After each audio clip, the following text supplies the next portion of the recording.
ಕಮ್ಮಿ ಜನ ಇರುವವರಿಗೆ ಅಥವಾ ಬ್ಯಾಚುಲರ್ಸಿಗೆ ಚಪಾತಿ ತಿನ್ನಬೇಕು, ಚಪಾತಿ ಮಾಡಬೇಕು ಅಂತಂದರೆ ದೊಡ್ಡ ಕಷ್ಟ ಏನು ಅಂತಂದರೆ ಹಿಟ್ಟನ್ನು ಕಲಿಸ್ಕೊಳ್ಳೋದು. ತುಂಬ ಜನರಿಗೆ ತುಂಬಾ ಸರಿಯಾಗಿ ಹಿಟ್ಟನ್ನು ಕಲಿಸ್ಕೊಳ್ಳೋ ವಿಧಾನ ಗೊತ್ತಿರಲ್ಲ. ಇವತ್ತಿನ ವಿಡಿಯೋದಲ್ಲಿ ನಾನೊಂದು ಸೂಪರ್ ಆಗಿರುವಂತಹ ಟಿಪ್ಸನ್ನು ಹೇಳ್ಕೊಡ್ತಾ ಇದ್ದೇನೆ. ಈ ಟಿಪ್ಸನ್ನು ನೋಡಿದರೆ ಜಸ್ಟ್ ಒಂದೇ ನಿಮಿಷದಲ್ಲಿ ನೀವು ಹಿಟ್ಟನ್ನು ಕಲಿಸ್ಕೊಂಡು ತುಂಬಾ ಮೆದುವಾಗಿರುವಂಥ ಚಪಾತಿಯನ್ನು ಮಾಡ್ಕೋಬೋದು. ಸರಿ, ಹಾಗಾದರೆ ಈ ವಿಶೇಷವಾಗಿರುವಂಥ ರೆಸಿಪಿನ ಹೇಗೆ ಮಾಡೋದು ಅನ್ನೋದನ್ನು ನೋಡ್ಕೊಂಬರೋಣ. ನಿಮಗೆ ಈ ಚಪಾತಿ ಹಿಟ್ಟು ಕಲಿಸ್ಲಿಕ್ಕೆ ನಾನಿವತ್ತು ಕರೆಕ್ಟಾಗಿ ಮೆಷರ್ಮೆಂಟಲ್ಲಿ ಯಾವ ಹಿಟ್ಟು ಹೇಗೆ ಎಷ್ಟು ತಗೋಬೇಕು ಎಲ್ಲದನ್ನು ನೀಟಾಗಿ ಹೇಳ್ತಾ ಇದ್ದೇನೆ. ನೀವು ಈ ಟಿಪ್ಸ್ ಫಾಲೋ ಮಾಡಿದ್ರೆ ಇದೆಯಲ್ಲ ತುಂಬಾ ಸುಲಭವಾಗಿ ನಿಮಗೆ ಅಡುಗೆ ಬರದಿದ್ರೂ ಕೂಡ, ನೀವು ಬ್ಯಾಚುಲರ್ ಆಗಿದ್ರೂ ಕೂಡ ಈಸಿಯಾಗಿ ಚಪಾತಿನ ಮಾಡ್ಬೋದು, ಮೆದು ಚಪಾತಿನ ಮಾಡ್ಬೋದು.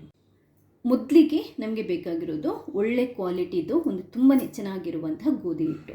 ಇದು ನಾನು ಆಶೀರ್ವಾದವ್ರದ್ದು ಗೋಧಿ ಹಿಟ್ಟು ತಗೊಂಡಿದ್ದೇನೆ. ಸ್ವಲ್ಪ ಸಾಫ್ಟಾಗಿ ತುಂಬಾ ನೈಸಾಗಿ ಚೆನ್ನಾಗಿ ಬರುತ್ತೆ ಇದರಲ್ಲಿ ಆ್ಯಕ್ಚುಲ್ ಆಗಿ ಚಪಾತಿ. ಈ ಕಪ್ಪಲ್ಲಿ ಕರೆಕ್ಟಾಗಿ 1 ಕಪ್ ಇದೆ ನೋಡಿ, 1 ಕಪ್ ಹಿಟ್ಟನ್ನು ನಾನು ತಗೊಂಡಿದ್ದೇನೆ. ನೆಕ್ಸ್ಟ್ ನಮಗೆ ಮೇಯ್ನಾಗಿ ಬೇಕಾಗಿರೋದು ಒಂದು ಮಿಕ್ಸಿ ಅಂತಂದರೆ ನಮಗೆ ಈ ಪುಡಿ ಮಾಡುವಂಥ ಮಿಕ್ಸಿ ಜಾರ್ ಬರುತ್ತಲ್ವ, ಅದನ್ನ ತಗೊಂಡಿದ್ದೇನೆ. ಕಮ್ಮಿ ಜನ ಇರುವವರಿಗೆ, ಹಿಟ್ಟು ಕೈಯಲ್ಲಿ ಕಲಿಸ್ಲಿಕ್ಕೆ ಗೊತ್ತಿಲ್ಲ ಅನ್ನೋರಿಗೆ ಈ ಟಿಪ್ಸನ್ನು ಫಾಲೋ ಮಾಡಿ ನೋಡಿ. 1 ಕಪ್ ಹಿಟ್ಟಾಗಿರೋದ್ರಿಂದ ಇದರಲ್ಲಿ ಕರೆಕ್ಟಾಗಿ ಹಿಡಿಯುತ್ತೆ. ತುಂಬ ಜನ ನಾನು ಲಾಸ್ಟ್ ಟೈಮ್ ವಿಡಿಯೋ ಮಾಡಿದಾಗ ಮಿಕ್ಸಿಯಲ್ಲಿ ಹಿಟ್ಟು ಕಲಿಸಿದರೆ ಮಿಕ್ಸಿ ತೊಳೆಯಲಿಕ್ಕೆ ಕಷ್ಟ ಆಗುತ್ತೆ, ಅದು ಇದು ಅಂತೆಲ್ಲ ಹೇಳಿದರು. ಅದಕ್ಕೆ ನಾನು ಇವತ್ತೊಂದು ಸೂಪರ್ ಟ್ರಿಕ್ಸನ್ನು ಹೇಳ್ತಾ ಇದ್ದೇನೆ. ಅದು ಏನು ಅಂತಂದರೆ, ನಾವು ಈ ಹಿಟ್ಟನ್ನು ಮಿಕ್ಸಿಯಲ್ಲಿ ರುಬ್ಕೊಳ್ಳೋಕ್ಕಿಂತ ಮುಂಚೆ ಏನು ಮಾಡಬೇಕು ಅಂತಂದರೆ, ಜಸ್ಟ್ ಸ್ವಲ್ಪ ಕೋಕೋನಟ್ ಆಯಿಲ್ ಅಥವಾ ಯಾವುದಾದ್ರೂ ಕುಕ್ಕಿಂಗ್ ಆಯಿಲನ್ನು ಹಾಕಿಬಿಟ್ಟು ನೋಡಿ ಫುಲ್ಲು ಮಿಕ್ಸಿಗೆ ಈ ಥರ ಸವರ್ಕೊಂಡು ಬಿಡಬೇಕು. ಆವಾಗ ಏನಾಗುತ್ತೆ, ಹಿಟ್ಟು ಅಂಟ್ಕೊಳ್ಳಲ್ಲ ಮತ್ತು ನಮಗೆ ತೊಳೆಯೋದಕ್ಕೆ ಕೂಡ ಈಸಿ ಆಗುತ್ತೆ. ಇವಾಗ ಈ ಹಿಟ್ಟನ್ನು ನಾನು ಮಿಕ್ಸಿಗೆ ಹಾಕೊತಾ ಇದ್ದೇನೆ. 1 ಕಪ್ ಹಿಟ್ಟನ್ನು ಹಾಕೊಂಡಿದ್ದೇನೆ ನೋಡಿ. ಸ್ವಲ್ಪ ಉಪ್ಪು 1/4 ಟೇಬಲ್ ಸ್ಪೂನ್ಗಿಂತನೂ ಕಮ್ಮಿನೇ ಹಾಕೊಂಡಿದ್ದೇನೆ. 1 ಕಪ್ ಹಿಟ್ಟಿರೋದಲ್ವ, ಇಷ್ಟು ಸಾಕು. ಇವಾಗ ಈ ಹಿಟ್ಟು ಕಲಸೋಕ್ಕೆ ನೀರೆಷ್ಟು ತಗೊಳ್ಳೋದು, ತುಂಬಾ ಸಿಂಪಲ್. ಯಾವ ಕಪ್ಪಲ್ಲಿ ನಾವು ಹಿಟ್ಟನ್ನು ತಗೊಂಡಿದ್ದೀವೋ ಅದೇ ಕಪ್ಪಲ್ಲಿ ಅರ್ಧ ಕಪ್ಪಷ್ಟು ನೀರನ್ನು ಇದಕ್ಕೆ ಹಾಕೊತಾ ಇದ್ದೇನೆ.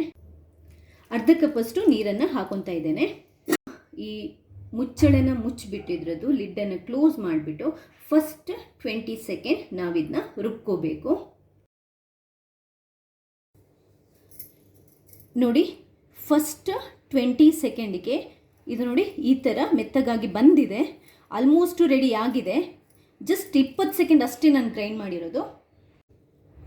ಇವಾಗ ಕೈಯಿಂದ ಸ್ವಲ್ಪ ಈ ಥರ ಮಾಡಿಕೊಂಡು 1 ಅಥವಾ 2 ಟೇಬಲ್ ಸ್ಪೂನಷ್ಟು ಕೋಕೋನಟ್ ಆಯಿಲನ್ನು ಹಾಕೋಬೇಕು, ಅಥವಾ ಅಡುಗೆ ಎಣ್ಣೆ ಯಾವುದು ಬೇಕಾದರೂ ಹಾಕೋಬೋದು. ಮತ್ತೆ ಮುಚ್ಚಿಟ್ಬಿಟ್ಟು 20 ಸೆಕೆಂಡ್ ನಾವಿದನ್ನ ಗ್ರೈಂಡ್ ಮಾಡ್ಕೊಳ್ಳೋಣ ನೋಡಿ. ಇನ್ನೂ ಒಂದು 20 ಸೆಕೆಂಡ್ ಗ್ರೈಂಡ್ ಮಾಡ್ಕೊಂಡಿದ್ದೇನೆ. ಇವಾಗಲೇ ನಿಮಗೆ ಗೊತ್ತಾಗುತ್ತೆ ಮೆತ್ತಗೆ ಬಂದಿದೆ. ಇನ್ನೊಂದು 20 ಸೆಕೆಂಡ್ ನಾನು ಗ್ರೈಂಡ್ ಮಾಡ್ತೀನಿ. ಯಾಕೆ ಸ್ಟಾಪ್ ಮಾಡಿ ಗ್ರೈಂಡ್ ಮಾಡಬೇಕು ಅಂತಂದರೆ, ಕಂಟಿನ್ಯೂಸ್ ಆಗಿ ನಾವು ಗ್ರೈಂಡ್ ಮಾಡಬಾರ್ದು. ಮಿಕ್ಸಿ ಅಂದರೆ ನಿಮಗೆ ಸ್ಟಕ್ ಆಗ್ಬೋದು. ಆದ್ದರಿಂದ 20 ಸೆಕೆಂಡ್ ಆ ಥರ ಬ್ರೇಕ್ ಮಾಡಿ ನೀವು ಮಿಕ್ಸಿ ಮಾಡ್ಕೊಳ್ಳಿ ನೋಡಿ. ಮತ್ತೆ 20 ಸೆಕೆಂಡ್ ನಾನು ಗ್ರೈಂಡ್ ಮಾಡ್ಕೊಂಡಿದ್ದೇನೆ. ಆಲ್ಮೋಸ್ಟು ನಮಗೆ ನೋಡಿ ನೀಟಾಗಿ ಮೆತ್ತಗಾಗಿ ಹಿಟ್ಟು ರೆಡಿ ಆಗಿದೆ. ನಿಮ್ಗೆ ನೋಡಿದ್ರೇ ಗೊತ್ತಾಗುತ್ತೆ. ಮಿಕ್ಸಿಗೆ ಕೂಡ ಜಾಸ್ತಿ ಹಿಡ್ದಿಲ್ಲ. ನೀವು ಇದನ್ನೇನು ಮಾಡ್ಬೋದು, ನೀರು ಹಾಕಿಬಿಟ್ಟು 1-2 ನಿಮಿಷ ಇಟ್ಬಿಟ್ಟು ಆಮೇಲೆ ಸೋಪ್ ಹಾಕಿಬಿಟ್ಟು ತೊಳೆದ್ರೆ ಕ್ಲೀನಾಗಿ ಹೋಗುತ್ತೆ.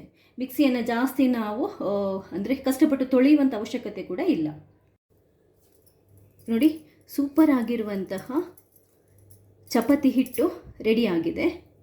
ಇದನ್ನ ನಾವು ಮತ್ತೆ ನಾದ್ಕೊಳ್ಳೋದಾಗಲಿ, ಕೈಯಿಂದ ಒತ್ಬಿಟ್ಟು ಬರೆದುಬಿಟ್ಟು ಕಲಿಸ್ಕೊಳ್ಳೋದಾಗಲಿ ಏನೂ ಇಲ್ಲ. ಇಷ್ಟೇ, ಜಸ್ಟ್ 1 ನಿಮಿಷದೊಳಗಡೆ ಹಿಟ್ಟನ್ನು ನಾವು ನಾದ್ಕೊಂಡಿದ್ದೇವೆ. ಇವಾಗ ನೋಡಿ, ನಾವು ಎಷ್ಟು ಬೇಕೋ ಅಷ್ಟು ಹಿಟ್ಟನ್ನು ತಗೊಂಡು ಉಂಡೆ ಮಾಡ್ಕೊಳ್ಳೋಣ.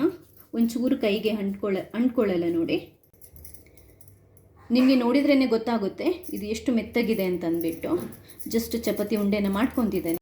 ಉಂಡೆ ಮಾಡುವಾಗ ಮಾತ್ರ ನೀವು ಜಸ್ಟ್ ಕ್ರ್ಯಾಕ್ ಇಲ್ಲದ ಥರ ಉಂಡೆ ಮಾಡಿಕೊಳ್ಳಿ. ಅದರಿಂದ ನಾವು ಮತ್ತೆ ಇದನ್ನ ನೆನೆಸಿಡುವಂಥ ಅವಶ್ಯಕತೆ ಕೂಡ ಇರಲ್ಲ, ಚಪಾತಿ ನೀಟಾಗಿ ಬರುತ್ತೆ. ಈಗ ಒಣ ಹಿಟ್ಟನ್ನು ಕೋಟ್ ಮಾಡಿಕೊಂಡು ನಾವಿದನ್ನ ನೀಟಾಗಿ ನೋಡಿ ಲಟ್ಟಿಸ್ಕೋಬೋದು. ಗೊತ್ತಾಗ್ತಿದೆಯಲ್ಲ, ನೀವು ಸರ್ಕ್ಯುಲರ್ ಆಗಿ ಬರಬೇಕು ಅಂತಂದರೆ ಇದನ್ನ ತಿರುಗಿಸಿ ನೀವು ಎಲ್ಲ ಕಡೆ ನೀಟಾಗಿ ಲಟ್ಟಿಸ್ಕೋಬೇಕಾಗುತ್ತೆ. ತುಂಬ ವೀಡಿಯೋಸ್ ಇದೆ ನನ್ನ ಚಾನೆಲ್ನಲ್ಲಿ, ಚಪಾತಿ ರೌಂಡ್ ಮಾಡೋದು, ಹಿಟ್ಟು ಕಳಿಸೋದು ಎಲ್ಲ ನೋಡ್ಕೊಳ್ಳಿ. ಒಂದ್ಸರಿ ಚಪಾತಿ ಲಟ್ಟಿಸಿ ಆದ ನಂತರ ನಿಮಗೆ ಚಪಾತಿ ಪದ್ರ ಆಗಿ ಬರಬೇಕು ಅಥವಾ ಉಬ್ಬಿ ಬರಬೇಕು ಅಂತಂದರೆ ಅದಕ್ಕೂ ಒಂದು ಟಿಪ್ಸನ್ನು ಹೇಳ್ತಾ ಇದ್ದೇನೆ. ಒಂಚೂರು ಆಯಿಲನ್ನು ಹಾಕ್ಕೊಂಡಿದ್ದೇನೆ, ಕೊಕೊನಟ್ ಆಯಿಲ್. ಅದನ್ನ ಸ್ವಲ್ಪ ಈ ಥರ ಸವರ್ಕೊಳ್ಳಿ.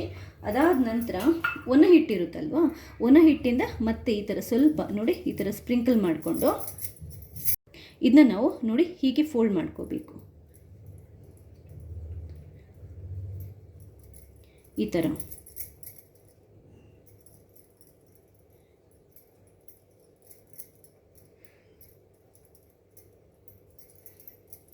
ಈ ಥರ ರೌಂಡಾಗಿ ಫೋಲ್ಡ್ ಮಾಡ್ಕೋಬೇಕು. ಫೋಲ್ಡ್ ಮಾಡಿಕೊಂಡು ಇದಕ್ಕೆ ಮತ್ತೆ ಸ್ವಲ್ಪ ಒಣ ಹಿಟ್ಟು ಹಾಕ್ಕೊಂಡು ಲಟ್ಟಿಸ್ಕೊಳ್ಳೋಣ.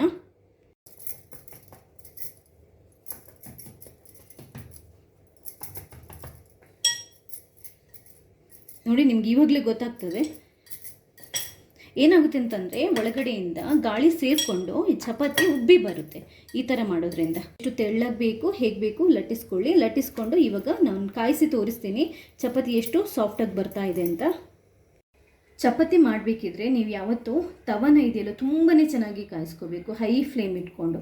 ಒಂದ್ಸರಿ ನೀಟಾಗಿ ಚಂದ ಕಾದ ನಂತರ ಇವಾಗ ಚೂರು ಬೇಕಾದರೆ ಆಯಿಲ್ ಅಥವಾ ತುಪ್ಪನ ಸವರ್ಕೋಬಹುದು.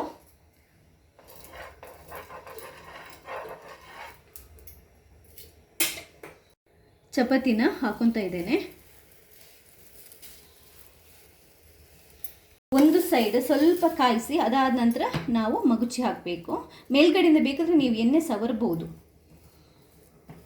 ನೀಟಾಗಿ ಕಾಯಿಸ್ಕೊಳ್ಳಿ. ಎರಡೂ ಸೈಡ್ ಇದೆಯಲ್ವಾ, ಮಗುಚಿ ಹಾಕ್ತಾ ಕಾಯಿಸ್ಬೇಕು.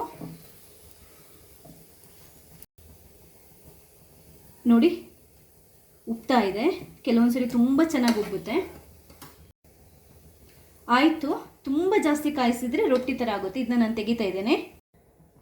ನೋಡಿ, ಸೂಪರ್ ಆಗಿರುವಂಥ ಫಸ್ಟ್ ಕ್ಲಾಸ್ ಆಗಿರುವಂಥ ಚಪಾತಿ ರೆಡಿಯಾಗಿದೆ. ಜಸ್ಟ್ ಇವಾಗ ಮಾಡಿರೋ ಚಪಾತಿ ನಿಮಗೆ ತೋರಿಸ್ಲಿಕ್ಕೋಸ್ಕರ ಒಂದು ಚಪಾತಿ ಅಷ್ಟೇ ಮಾಡಿರೋದು. ಗೊತ್ತಾಗ್ತಿದೆಯಾ ಎಷ್ಟು ಸಾಫ್ಟಾಗಿ ಹೇಗೆ ಬಂದಿದೆ ಅಂತ? ನೋಡಿ,